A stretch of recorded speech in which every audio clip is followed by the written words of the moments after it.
Greetings. Now, I'm not sure if you've read the news, but we are going through an economic downturn, and everyone's sort of doom and gloom out there in startup world. But if you're a self-funded bootstrap startup, there's actually some good news.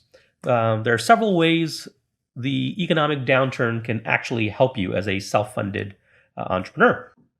Number one, because there are hiring freezes and layoffs across many of the biggest companies in tech, you'll see a lot more talent available on the market. People that you may not have ever had a shot at recruiting before, you can now actually have a conversation with and possibly bring onto the team.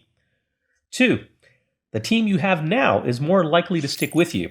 They're less likely to be tempted by the lure of joining one of the big tech companies. They're less likely to be getting weekly calls from tech recruiters as they've been getting ever since the day they joined you.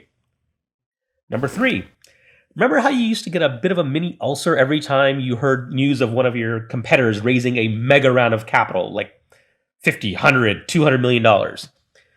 So yeah, that's going to be a lot less common in a downturn.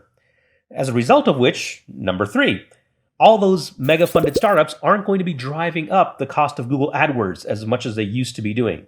And so there's chance that you'll be paying less to promote your startup in some of those common channels. Number four, the price of office space is not going to spike up in some of the hottest markets, if you even need office space anymore. That's totally up to you. And finally, and most importantly, a downturn helps those that are just keeping their heads down and executing. This is a great time to just keep building your business without all the extra noise that often comes when we're partying like it's 1999. So if you're a self-funded bootstrap founder, just go build your business. This is as good a time as any. The downturn can actually help you. Thank you.